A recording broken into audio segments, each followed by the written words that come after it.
Anro Jassenem, mes amis, vie, prospérité, santé, voilà comme nous disons bonjour en égyptien ancien hiéroglyphique. Bienvenue du coup dans la série avec les cours de vieux norrois et d'ancien français. Nous démarrons la nouvelle série de vieil égyptien, enfin vieil égyptien, ancien égyptien classique. Je ferai une vidéo dédiée sur l'histoire de la langue égyptienne pour vous situer où on va commencer.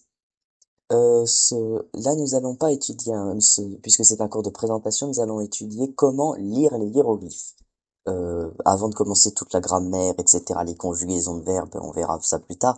Nous allons comment on va déchiffrer les hiéroglyphes, voilà. Parce que c'est une écriture très ancienne, très mystique, et on ne sait pas vraiment. On voit ces symboles, on se dit qu'est-ce que c'est, mais ce n'est pas des lettres, ça renferme des secrets vraiment très intéressants sur l'histoire même de la Grèce et de Rome, hein, bien sûr. Et ça va c'est très intéressant. Nous allons commencer maintenant. Et avant de commencer par la lecture, on va dire, on va quand même faire les bases, l'étymologie du mot hiéroglyphe. Alors, hiéroglyphe, ça vient du grec ancien hieros, qui veut dire sacré, et gluphein, le verbe gluphein, qui veut dire gravé, et gluphe, c'est une gravure. Gluphos. Ça donne du coup le mot hieroglyphos, hiéroglyphe, qui veut dire littéralement gravure sacrée. Pourquoi gravure sacrée? Parce qu'en fait, les hiéroglyphes sont des inscriptions, sont des symboles, qui sont écrits qui sont gravés dans de la pierre, et peints après, en général, bien sûr. N'hésitez pas d'ailleurs à revenir un peu en arrière si je vais assez vite, hein. Nous allons maintenant étudier la phonétique après l'étymologie. Donc la phonétique de l'égyptien ancien est assez, on va dire, proche des langues sémitiques, car c'est une langue afro-sémitique, on va voir ça plus tard, afro-asiatique plutôt. Euh, donc je vais vous dire on va dire les sons phonétiques de l'égyptien ancien, et je vais aussi vous dire ce qu'on n'a pas en français. Donc le premier son phonétique, c'est le A, qui se prononce A. Vous êtes très fort. Puis après, nous avons le B, qui se prononce B. Voilà. Puis après, nous avons le D, qui se prononce D. Ah, puis après, nous avons un D avec une barre en dessous. Alors, si vous regardez le tableau à côté, c'est la première lettre que j'ai mis avec un son phonétique. C'est égal au son J, qu'on n'a pas en français, on va dire. On n'a pas de lettre dédiée pour le son J. Alors, pour les connaisseurs d'autres langues sémitiques, c'est comme le djim arabe. Voilà. C'est pour aider ceux qui connaissent un peu. Après le E, bah, classique, c'est le E. Donc, c'est pas le E, attention, hein. C'est le E. C'est le son E ou E. Parce qu'on verra, on peut le prononcer des deux manières. Il y a le son, alors le E à l'envers, c'est le son E qu'on a en français. C'est notre E moderne, on va dire. C'est le schwa. Voilà. Pour les connaisseurs de phonétique. Puis après, nous avons le son F, enfin la lettre F qui fait le son F. Bon, bien sûr, c'est des lettres phonétiques, hein, c'est pas les lettres égyptiennes, bien sûr. Puis après, nous avons un H barré. Moi, j'appelle ça un H barré, c'est un H avec une barre au-dessus. C'est le son H. Alors, c'est un son pas facile à faire, hein, c'est comme le Ha arabe. Il faut en fait faire sortir de l'air au niveau du milieu de sa gorge et être un peu rude, on va dire, pour le faire. Si vous voulez, je vous invite à aller regarder des vidéos sur la phonétique de la langue arabe, ça vous aidera, hein. Puis après, nous avons le I ou le I, qui sont des semi-voyelles en égyptien. Y, on prononce I, comme Yeti par exemple, je sais pas. Le K, il se prononce K. Le M, il se prononce me. Le N se prononce ne. Le O peut se prononcer O. Et on le prononce rarement O, presque jamais. Donc oubliez le O, il n'y a pas de O. Le P, pardon, se prononce P. Le R se prononce R. Alors on le roule comme le Ra arabe. Alors le X géant, alors c'est la lettre Krei en grec ancien. C'est cette lettre qui a été choisie pour retranscrire le son R, comme la Jota en espagnol ou la lettre Ra en arabe. La lettre S, pardon, c'est le son S, comme en français. Cette espèce de symbole là, alors en mathématiques c'est l'intégrale, et ben en phonétique c'est le son ch, comme chemise par exemple. Alors on l'a pas, je sais, en français techniquement, mais on a le son. Je facilite, hein, j'essaye de faire cela, hein. Bien sûr, tout ce cours d'ailleurs est un résumé, on va dire, est complet pour lire vraiment les hiéroglyphes de A à Z, vraiment. Voilà. Bon, après, le comprendre, c'est autre chose, mais voilà. Après, on a le son T, qui est représenté par un T. Puis après ça, on a le son ou. C'est une semi-voyelle aussi en égyptien, c'est pour ça qu'on le note. Puis après, on a le son Z, enfin la lettre Z, pardon, j'arrive pas, hein, qui se prononce Z. Puis après, on a cette espèce de crochet qui regarde vers la gauche. C'est le son E. Alors, c'est un coup de glotte. On dit un coup de glotte. E. Ça se prononce comme ça. E. Voilà. C'est comme la Hamza arabe. Bon, après, il y a différentes façons de parler. Je parle en arabe littéraire, bien sûr, hein. C'est le son E. Voilà. Alors, si vous savez pas le prononcer, c'est comme dans Apple. Apple. C'est comme le A dans Apple. Bon, du coup, si vous le prononcez à la française, Apple. Mais voilà. Le crochet à l'envers, enfin le crochet qui regarde vers la droite, cette fois c'est le son A. Alors comme le Aïn arabe, qui est très compliqué à prononcer pour les francophones en général, alors bah, celui-là je vous invite aussi à aller regarder la prononciation de la langue arabe, hein, parce que c'est plus facile à comprendre avec une langue vivante. Voilà, en tout cas c'est bon, je crois qu'il n'y a plus rien à dire. Voilà, alors si le son A, arabe, on va dire le Aïn est très présent, donc il faut bien le prononcer. Et voilà, je vous montre ce tableau qui est totalement faux. Voilà, donc ça c'est de la phonétique appliquée bêtement à l'égyptien ancien. Ce tableau est totalement faux. Alors les sons peuvent être réels, mais on verra plus tard que bah, ça n'a pas vraiment de logique, on va dire. Donc oubliez ces faux tableaux de déclinaison. Je suis encore dans un français, excusez-moi. Ces faux tableaux d'alphabet hiéroglyphique, ça n'existe pas en hiéroglyphe. Les Égyptiens utilisaient plus de 5000 symboles pour communiquer à l'écrit. Donc vous vous doutez bien que c'est pas les 30 là qu'il y a que ça va servir. Bon, passons maintenant dans le vif du sujet, les hiéroglyphes. Je rappelle bien sûr que ce cours entier est très très très dense, donc n'hésitez pas à le regarder soit en plusieurs fois, soit bah, à, à faire pause et à bien digérer les informations, hein. Parce que là, c'est un condensé de tout ce que, bah, jusqu'à, bah, pour lire les hiéroglyphes entièrement, quoi. C'est pas des petits bouts, quoi. Donc, c'est vraiment, alors, le cours va peut-être être long, mais voilà, il est essentiel pour la lecture des hiéroglyphes. Les hiéroglyphes. Commençons par les pictogrammes. Alors, qu'est-ce qu'un pictogramme, déjà? Un pictogramme, c'est une image, qui va représenter l'image en question. Je donne un exemple. Si vous dessinez la lune, ça représentera la lune. La représentation, c'est la lune.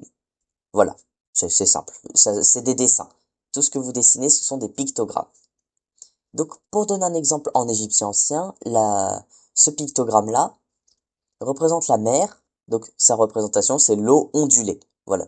Parce que les Égyptiens, ils voyaient la mer, on va dire, comme quelque chose qui bouge, parce que le Nil est assez mouvementé quelquefois. Ce symbole-là, alors ce symbole-là, c'est la maison. Donc sa représentation, c'est la maison, et il veut dire, ça représente une maison, un temple ou un palais plus largement. Voilà. Puis après, nous avons ce fameux, ce fameux pictogramme, oui, pictogramme hiéroglyphe, ce hiéroglyphe, qui est très très connu, on va dire, c'est celui qu'on représente souvent. Alors, en français, on dit Ankh. Bon, on verra plus tard que c'est pas la prononciation, mais voilà. Alors, l'Ankh, du coup, il représente l'Ankh, et ça représente la croix de vie. C'est une croix, en fait. C'est la croix de vie, donc ça représente la vie éternelle. Voilà. C'est la petite métaphore. Voilà. Donc ça, c'est les pictogrammes. Donc, vous pouvez rencontrer dans des mots hiéroglyphiques des pictogrammes. Donc, ça veut dire qu'ils vont représenter quelque chose, mais en image. Ils vont imager quelque chose. Pour être sûr que c'est un pictogramme. On va dire on parle bien d'un pictogramme. On parle de la représentation de ceci. Nous allons, bah en fait, on met un bâton, une barre. Alors, je l'ai mis en très gros ici, mais ça ressemble à ça. C'est pour indiquer vraiment, on parle pas d'autre chose, on parle vraiment du pictogramme. On parle vraiment de la représentation du dessin. Parce que on voit justement après qu'il y a aussi les phonogrammes en égyptien ancien. C'est pour ça que j'insistais beaucoup sur c'est un pictogramme. Qu'est-ce qu'un phonogramme? Un phonogramme, c'est une image, comme un pictogramme, mais qui va pas représenter cette fois-ci, on va dire, un dessin ou quelque chose qui est dessiné, une représentation par image, mais un son, un phonème. Ça va représenter un phonème. Et là, il y a trois catégories, donc on commence par la première. Par exemple, je reprends l'exemple de la mer. donc l'eau ondulée, ça se prononce noun ou noui en égyptien ancien. Ça retranscrit le phonème, donc le son ne, donc le son ne, qu'on a vu tout à l'heure avec la phonétique égyptienne. Donc, ce phonogramme, ce pictogramme représente la mer, et, et ce pictogramme, qui est aussi un phonogramme, représente le son ne. Alors, ça représente une seule consonne, un seul phonème consonantique. J'utilise des termes un peu compliqués, hein. Donc c'est ce qu'on appelle en égyptologie et en hiéroglyphe les unilitères. C'est des phonèmes uniques. Unus litera, una litera. Je donne l'exemple cette fois-ci encore avec la maison. La maison se dit en égyptien ancien per. On met un, voilà. Donc ça retranscrit les sons pe plus re. Voilà. Donc la maison, c'est pe et re. C'est les deux sons. C'est pas un seul son. On choisit pas celui qu'on veut. Ils sont ensemble. C'est pe plus re. C'est pre. Voilà. Si vous enlevez le e. Ça, puisque c'est deux phonèmes, c'est deux consonnes, c'est bilitère. Bilitère. Biliterae. Voilà. Je vous donne un peu l'étymologie de chaque mot. Donc voilà. Donc ce phonogramme représentera le son pe plus re. Voilà. Pardon. Et donc, puisque, vous voyez, c'est un phonogramme qui représente deux phonèmes, deux sons, et ben on peut le simplifier avec deux unilitères. Donc ça veut dire deux hiéroglyphes, deux phonogrammes unilitères. Donc un qui représente un son et l'autre qui représente l'autre son. Donc par exemple, pe, donc ça c'est le tapis, pe, et re, la bouche, l'espèce de truc aplati. C'est un peu compliqué de représenter. Voilà. Donc ça, c'était pour, on va dire, la forme. Maintenant, passons au phonogramme. Oh, bah oui, repassons au phonogramme, mais avec l'encre. En égyptien ancien, on le dit raner. Raner. Raner. Ça représente les trois sons. A, comme le Ain, le Ne, encore une fois, et le Re, trilitère. Donc du coup, puisqu'il y a trois, je l'ai dit, il y a trois phonèmes, trois consonnes, c'est trois lettres, trois sons, trilitères. Voilà. Mais donc du coup, comme les bilitères, on peut le simplifier. Alors, on le simplifie pas avec les trois hiéroglyphes qui représentent les sons, parce que en fait, on veut s'assurer de la lecture. Donc, pour être sûr qu'on parle bien de ces sons-là, on va utiliser la mer, donc celui de tout à l'heure, le nun, qui fait le son ne, et on va utiliser le soleil qui fait le son re. Voilà, donc ne re. En fait, on va pas les lire parce qu'en fait, si on a l'encre à côté, le aner, bah en fait, il va juste ça va juste nous dire on le prononce bien comme ça. Voilà, c'est la logique égyptienne, hein. Donc du coup, aner, aner, aner, voilà. On peut l'utiliser tout seul ou vous pouvez utiliser ces deux hiéroglyphes pour faciliter la prononciation qu'on retrouve d'ailleurs en égyptien ancien. On le met à côté, on met l'encre à côté des deux hiéroglyphes en bas à droite, comme ça nous permet de confirmer la lecture. Bien sûr, faites pause, hein, c'est compliqué, hein, des fois.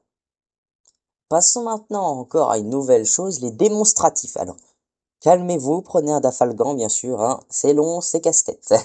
Mais après, c'est facile. C'est logique, en fait, vous allez voir. Et pardonnez cette langue qui est assez complexe, elle a plus de 4000 ans, donc il faut bien lui pardonner, hein. Les démonstratifs. Je vous montre par exemple ce pictogramme. Alors, donc là c'est un pictogramme encore une fois, mais qui va pas indiquer un son, ni indiquer, ça va indiquer, on va dire une image plutôt, mais ça va plutôt dire c'est ça. Je vais vous expliquer. Ce démonstratif, donc ce pictogramme démonstratif représente un être humain, un garçon pour être précis. Il ne se lit pas, attention, c'est important. Mais on va le mettre à la fin du mot ou de la phrase, enfin surtout du mot plutôt parce que les mots sont indépendants, et il va indiquer que le mot concerne un être humain masculin, un homme, quoi, si vous voulez faire plus précis. Donc, on a ce démonstratif, ce hiéroglyphe démonstratif pour indiquer c'est un humain. C'est ça, on parle d'un être humain masculin, on parle d'un homme. Voilà. Donc, il a pas de son. Voilà, il a pas de son. Il faut juste se dire, bah il est là pour indiquer ça. Voilà. Pareil, ça marche avec la fille. Si c'est une femme comme démonstratif, ça va indiquer un être féminin, une femme ou une fille. En général, c'est les deux mêmes. Je vous montre un autre démonstratif, celui-ci. Donc c'est bon, il est assez reconnaissable. Hein, il se lit pas puisque c'est un démonstratif et il indique le dieu Anubis parce que c'est un chacal divin en fait. Voilà. Donc celui-là, il ne se lit pas, mais on va le retrouver pour dire ça, c'est le dieu Anubis. On parle de Anubis. Voilà. Celui-là, bon, lui, il est très connu en général, hein, il ne se lit pas aussi, et c'est l'œil d'Horus. Donc il va indiquer l'œil d'Horus, mais il va aussi indiquer qu'on parle de la vue, de la protection ou du sacré, de quelque chose d'important, du sacré. Voilà. Maintenant, on a fini avec, on va dire, le plus gros morceau. Ça, c'était le plus gros morceau, donc voilà, c'était le plus compliqué. Maintenant, on va passer au sens d'écriture. Parce que l'Égyptien ancien a la fâcheuse tendance à s'écrire un peu de tous les côtés. Je vous montre une première image. Nous voyons ceci, trois colonnes, trois lignes, pardon. Voilà. Je vous laisse un peu de temps, essayez de trouver vous-même le sens. Voilà. Je vous ai laissé 5 secondes, c'est énorme. Comment on va pouvoir comprendre le début de la phrase? Parce que là, en soi, on peut lire de gauche à droite ou de droite à gauche. Parce que, alors vous allez me dire, oui, mais nous, puisqu'on lit de gauche à droite, on devrait lire que de gauche à droite. Oui, sauf que puisque l'égyptien ancien, c'est une langue sémitique, et afro-asiatique aussi, c'est presque un isolat, bah, vous voyez bien que ça va pas marcher comme nous, hein. Ça va marcher soit comme les Arabes, soit comme les Français, soit comme les Japonais aussi, ou les Chinois, qui lisent de haut en bas. On a déjà vu ça avec des colonnes. Donc qu'est-ce qu'on fait? Et bah, pour nous indiquer le sens d'écriture, les Égyptiens, pour une fois, ils ont fait simple. Enfin, même si moi je trouve qu'ils ont fait simple depuis le début, hein, mais bon, ça peut vous paraître un peu compliqué. Bah, ils ont fait simple, ils se sont dit, et bah, tous les pictogrammes, parce que tous les hiéroglyphes, on va mettre, qui ont un visage ou quelque chose qui ne sont pas, on va dire, symétriques, et ben, on va les faire regarder le début de la phrase. Comme par exemple l'œil et l'oiseau, je prends cet oiseau et cet œil, bah, ils regardent le début de la phrase. Donc, ces trois lignes-là se lisent de droite à gauche. Enfin, en tout cas, les deux premières, en tout cas, parce que la troisième, on ne sait pas. Parce que là, voilà. Et en fait, on peut le savoir. Si vous regardez tout en bas à gauche, il y a les jambes. Les jambes regardent aussi vers le début de la phrase. Et ouais, donc on sait que ces trois lignes se lisent de droite à gauche. C'est l'ordre classique en égyptien ancien. En général, les textes et les gravures se font de droite à gauche. C'est l'ordre naturel, on va dire. Ça leur fait bizarre, on va dire, ça ne leur fait pas bizarre d'écrire de gauche à droite, mais on va dire c'est plus naturel d'écrire de droite à gauche. Voilà. Bon après, il y a beaucoup de textes qui sont écrits de gauche à droite, hein, bien sûr. Donc ça, c'est l'ordre naturel en égyptien. Si, par ailleurs, on a un symbole qui n'a pas qui est symétrique, qui est totalement symétrique, comme le soleil, par exemple, qu'on a un peu en dessous, ou la vague, par exemple, ou la mer. Et ben, on va du coup se référencer justement aux autres hiéroglyphes qui montrent le sens. Voilà, c'est tout. C'est pas compliqué. Maintenant, on va essayer avec une colonne cette fois. Comment lire cette colonne? Ah ah. Bon, là, on la lit bien sûr de droite à gauche. Vous avez gagné, oui, parce que les bonhommes regardent de droite vers la gauche, de la droite, vers la droite, donc le début de la phrase. Sauf que puisque c'est des colonnes là, on doit lire aussi de haut en bas.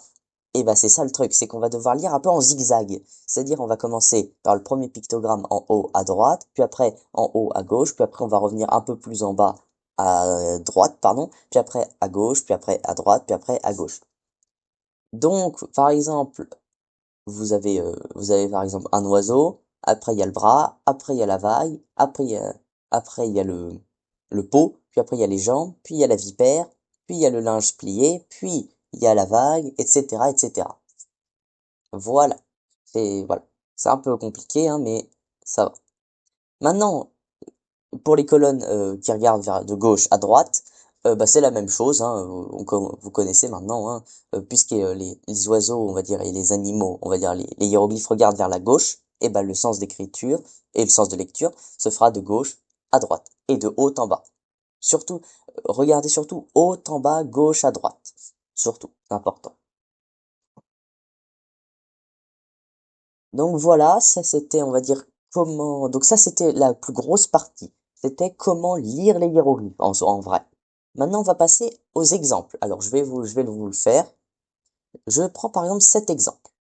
Donc, on a ce bonhomme, ce petit poussin, c'est un canari. Si, alors c'est le linge plié. Cette plume, et ça c'est la bouche qu'on avait rencontrée tout à l'heure. Je les ai mis en couleur pour que vous allez voir, ça va nous aider. Alors, je vous laisse trouver le sens d'écriture. Je vous laisse 5 secondes parce que ça c'est rapide. Allez. Vous l'avez trouvé, effectivement, c'est bien de gauche à droite parce que le poussin regarde de gauche à droite. Alors, le poussin se prononce OU, c'est OU, voilà. Donc, retenez bien, ce phonogramme-là, il est unilitaire, OU, et donc du coup, bah, il se dira toujours OU. C'est un unilitaire, on change rarement les unilitaires. Alors là, puisqu'il n'y a pas de petite barre à côté, on parle pas du pictogramme, on parle pas du poussin, du canari, on parle vraiment de son son, du coup. Parce qu'en général, les hiéroglyphes, on retranscrit surtout les sons. Le linge plié se dit secher en égyptien ancien, et il retranscrit que le son se. Voilà, pas se, che et re. Attention, hein. Faut faire un peu la différence entre les noms, comment on nomme le mot en égyptien, et son phonème. On prend en général le premier phonème. La plume se prononce li. Voilà, donc déjà, vous savez que les semi-voyelles, ils se prononcent comme ça. Et la bouche, elle se prononce toujours re. Voilà, ils se prononcent toujours de cette manière, ces quatre hiéroglyphes, c'est le plus facile. Donc, avec un peu de jugeote, si vous avez retenu, on obtient ou, se, i, re. Donc, si on transcrit rapidement, ça donne wusir, d'accord? Et bah, wusir, c'est un mot en égyptien ancien et c'est Osiris. Et en fait, Osiris, c'est le mot en grec ancien. C'est comme ça que les Grecs, les Hellènes, disaient les dieux égyptiens. Ils disaient pas Wusir, ils ont transcrit le son, enfin les sons Wusir en Osiris. Et nous, on l'a transcrit en Osiris. Voilà. C'était un peu compliqué ça, hein, mais voilà. Ça vous donne un aperçu des lieux. Euh... ta, ta, ta, ta, ta. Maintenant, on va passer à un autre hiéroglyphe, peut-être un peu plus simple. Non, un peu plus difficile, pardon. Euh, Celui-ci. Ah, alors, si vous avez bien retenu les démonstratifs, vous pouvez directement comprendre quel mot on va parler. Bon, bien sûr, il faut avoir compris le démonstratif. La plume, on l'a vu tout à l'heure, c'est le son I. La vague, on l'a vu aussi tout à l'heure, c'est le son Ne. Le carré, alors le tapis, on va dire, entre guillemets. On l'a aussi vu, mais un peu vite, c'est le son P. Le poussin, on l'a revu, c'est OU. Et ceci. À la fin du mot. Oui, parce que bien sûr, vous avez tous vu, ce mot se lit de gauche à droite. Oui. Le poussin regarde de gauche à droite et le chacal regarde aussi de gauche à droite. Enfin, de gauche. Donc, du coup, on regarde de gauche vers la droite. Voilà. Donc, on transcrit la phonétique. I, n, pe, ou. Voilà. Et le chacal divin, c'est un hiéroglyphe qu'on ne lit pas, il n'a pas de son, mais il représente le dieu Anubis. Donc, on parle tout de suite et instantanément d'Anubis. Donc, forcément, ce mot qu'on va lire, ce sera le nom du dieu Anubis. Et en égyptien ancien, il se dit Inpu. Et donc, bon là, les Hellènes, ils se sont dit, bah, ils ont retranscrit vraiment très rapidement, hein. Ils ont donné un nouveau nom, on va dire. Donc, Anubis, en égyptien ancien, en grec ancien, et Inpu en égyptien hiéroglyphique. Voilà. Donc techniquement, on devrait pas dire Anubis, mais Inpu. Voilà. Mais bon, on s'est inspiré des Grecs, nous, on s'est pas inspiré des Égyptiens. Bon. Voilà, c'était les exemples. Maintenant, un mot encore plus compliqué. Celui-ci. Alors, bon, il est un peu casse-tête, hein. Il a l'air casse-tête plutôt, mais vous allez voir, c'est assez simple. Il y a plein de symboles qui se répètent. Alors, cette espèce de bol, enfin, cette espèce de fiole, pardon, il se dit ne. Oui, parce que plusieurs hiéroglyphes peuvent avoir le même son, mais pas la même identité. Ça veut pas dire, on va dire, le pictogramme n'est pas le même, donc ça ne pourra jamais être la même idée de dessin. Mais ce sera peut-être le même phonème. Attention. Donc là, c'est pas ne, mais c'est celui-là. Bien sûr, vous pouvez toujours retranscrire avec le son ne de la vague, noun ou noui. Voilà. La vipère à cornes, c'est comme ça, c'est le son F. La bouche, c'est le son R. Alors, ce petit bol, c'est le bol à l'envers, c'est un pain, c'est le pain, P-A-I-N, hein, et c'est le son T. Et la plume, on l'a vu, c'est I, et la bouche, c'est I, et c'est R, et l'autre plume, c'est bah, forcément I. Voilà. Donc, on a ne, fe, re, ti, bon, ne, fe, re, ti, ri. Voilà. C'est dur à dire. C'est dur à dire. Pourquoi? Pourquoi il n'y a pas de voyelle? Parce que l'égyptien ancien, comme l'arabe et comme l'hébreu, ne note pas à la base les voyelles. C'est un abjad en soi, mais un abjad c'est différent, parce qu'un abjad c'est un alphabet avant d'être, c'est un alphabet qui ne transcrit pas les voyelles. Là, l'égyptien ancien, on est loin d'un alphabet, justement. Mais c'est un peu le même principe. Ça veut dire ça ne va parler que des consonnes. Ça note que les consonnes. Donc, comment on fait pour savoir les voyelles? Eh ben, il faut les déduire. Sauf que le problème, c'est que, bah, on parle plus cette langue. Donc, bah, il faut les trouver. Bon, je vous rassure, je suis en train de chercher les vrais. J'aurai fini sûrement dans quelques mois. Donc pour le moment, alors les conventions hiéroglyphiques et égyptologiques bah, disent qu'on doit mettre des E partout. Bon, moi je vous dis honnêtement, on met pas de E partout, hein, c'est faux. Hein. De base, on devrait pas mettre de E partout. Donc plusieurs possibilités. Soit vous vous référencez au nom copte ou grec, que là où on note les voyelles. Euh, mais si le mot hiéroglyphique n'a pas été traduit en grec, ancien, en latin, etc., en autre langue, et qui note les voyelles, parce que si vous transcrivez en arabe, bon, en arabe ancien on comprend, donc c'est bon, mais si vous n'avez pas le mot, bah vous devez trouver les voyelles. Donc ça peut être A, E, oui, A, E, non, ça peut pas être A, pardon, ça peut être E, E, ou ça peut être, bah ça peut être que cela, hein. Voilà, ça peut être que celle-ci, parce qu'en fait le A est noté par un vautour, le E n'est pas noté, le E n'est pas noté non plus, le I est noté par la plume, ou le son Y, le son O n'est pas noté non plus, enfin il est noté, bah des fois il y a un pictogramme pour le noter, un phonogramme pardon, mais il est peu utilisé, donc on le note pas, la voyelle O n'est pas notée parce que c'est pas une semi-voyelle. Les semi-voyelles, puisque c'est pas des voyelles, les Égyptiens ils les notaient. Il faut comprendre cette logique. Donc, Nefertiri, voilà, un peu compliqué à dire. Et ben, vous pouvez dire Nefertiri ou Nafartiri. Bah, du coup, pas Nafar, mais Nefertiri, ça, c'est dur à dire. Donc, les Égyptiens anciens comme les Arabes, ils faisaient avec la prononciation facile. On va dire, ils essayaient de rendre leur langue assez facile à parler. C'est comme ça qu'on sait que c'est une règle en égyptien ancien, en fait, comme en arabe et en hébreu. Si le mot est dur à dire, il n'est pas bon. Donc il faut que le mot, on va dire, il soit facile à dire, soit logique à dire. Donc Nefertiri, c'est dur à dire, on est d'accord. Nefertiri, c'est plus facile à dire. Nofoltiri, c'est un peu bizarre à dire. Donc du coup, Nefertiri. Bon, j'ai un peu balbutié, je suis désolé. Bon, enfin, pour la faire courte, c'est Nefertari, c'est pas Nefertiti, perdu. Et ça vient et en grec ancien, on dit Nephertari. Nephertari. Voilà. Alors pourquoi le A a été transcrit, pourquoi le I égyptien a été transcrit en A en grec? Ça c'est juste une purement pour faciliter la prononciation des Grecs. Mais bon, en vrai on devrait dire Néfertiri. Mais ça fait bizarre. Voilà. Bon, bah dis donc, on a fait un bon tour, hein. Eh oui. Alors avant que je vous quitte, qu'est-ce que j'ai mis en fait pourquoi j'ai mis entouré les hiéroglyphes par un espèce de symbole là, enfin deux trucs comme des parenthèses un peu. C'est pas des parenthèses, c'est des cadras.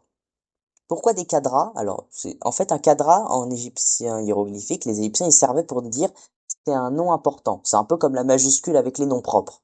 Ça montre l'importance du quelque chose. Donc vous ne le retrouvez pas pour tous les hiéroglyphes, forcément, les avez que pour les hiéroglyphes très importants. Les noms des pharaons, les noms des dieux, les noms des rois, les noms des princes, les noms des princesses et des personnalités importantes. Donc par exemple, là puisqu'on a parlé des dieux, on a parlé de Oussir, qui est Osiris. Osiris c'est un dieu, donc très important. Donc on note on note le cadran. Pareil pour Anubis, Inpu, puis Nefertiti, c'est pas une déesse, Nefertari, mais c'est une pharaon, enfin une pharaon, oula. C'est une reine d'Égypte. Donc c'est la femme d'un pharaon. Voilà. Donc Le cadra est important pour elle. C'est vraiment comme un nom propre, hein, un peu. C'est la majuscule du nom propre. Bon. Voilà, voilà, hein. Donc du coup, nous avons terminé notre grande épopée, on va dire, sur la lecture des hiéroglyphes. Si vous avez des questions et que vous êtes arrivé jusqu'à la fin, je ne sais pas ce que j'ai remarqué qu'on n'arrive pas tout le temps à la fin des cours. Si vous êtes arrivé jusqu'à là, n'hésitez pas à me poser des questions dans les commentaires. Je pense que je pourrai y répondre. Et si je pourrais pas y répondre, j'irai m'informer pour vous répondre. Je suis à votre service. Et sinon, je vais vous laisser avec la lecture d'un texte en égyptien ancien. Et sinon, au revoir. Iteb dit netcherepet iwahir mier ibheten netcherepet dot medun kan iwahi sheka per iteb wujepeten kan iwah.